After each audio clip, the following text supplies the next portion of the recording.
সালামের ক্ষেত্রে একটি মাসআলা আমাদের জানা দরকার, সেটা হলো প্রচুর পরিমাণে সালাম আমরা অনেক সময় পাই ফেসবুকের মেসেঞ্জারে অথবা ইমোতে অথবা হোয়াটসঅ্যাপে।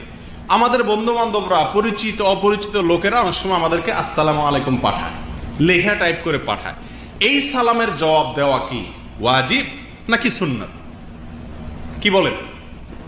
এই সালামের জবাব দেওয়াও ওয়াজিব, কারণ সালামের জবাব দেওয়া ওয়াজিব। সেখানে বলা হয় নাই যে অফলাইনে সালাম দেওয়া ওয়াজিব, অনলাইনেরটা ওয়াজিব না, এরকম কোনো কথা কোরআন হাদিসে বলা হয় নাই। আল্লাহ সুবহানাহু ওয়া তাআলা নির্দেশ করেছেন, তোমাদেরকে যখন সালাম দেওয়া হয় তখন তোমরা যে বাক্য দিয়ে সালাম দিয়েছে সালাম দাতা, তার চাইতে উত্তম বাক্য, আরো বেশি বাক্য ব্যবহার করে উত্তর দাও। সে যদি বলে আসসালামু আলাইকুম, তুমি বলো ওয়া আলাইকুম আসসালাম ওয়া রাহমাতুল্লাহ।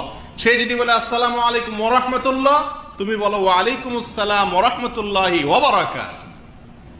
সে যতটুকু বলে তার চেয়ে বাড়ায়া বলো। আর যদি বাড়ায়া বলতে না পারো, অন্তত সে যতটুকু বলছে ততটুকু তুমি ফেরত দাও, আল্লাহর নির্দেশ।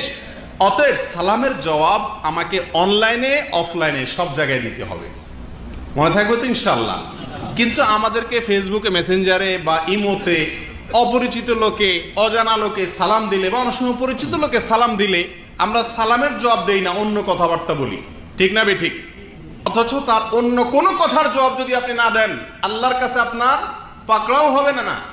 কিন্তু আপনি যদি তার সালামের জবাব না দেন, তাহলে আপনার আমলনামা একটা গুনাহ লেখা হয়ে যাবে। এই জন্য ভাইরা সাবধান হতে হবে। অনলাইনে অফলাইনে কোনো জায়গায় সালামের জবাব দিতে কার্পণ্য করা যাবে না।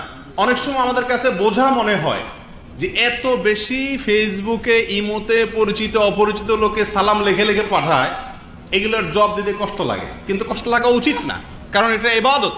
তার সাথে আপনি যদি ঘন্টায় ঘন্টা চ্যাট করেন, কথা বলেন, হয়তোবা একটিও নেকামল হবে না, কিন্তু সালামের যে জবাব দিলেন এটাতে সওয়াব হবে কি হবে না?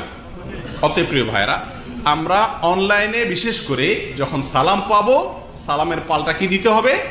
জবাব দিতে হবে।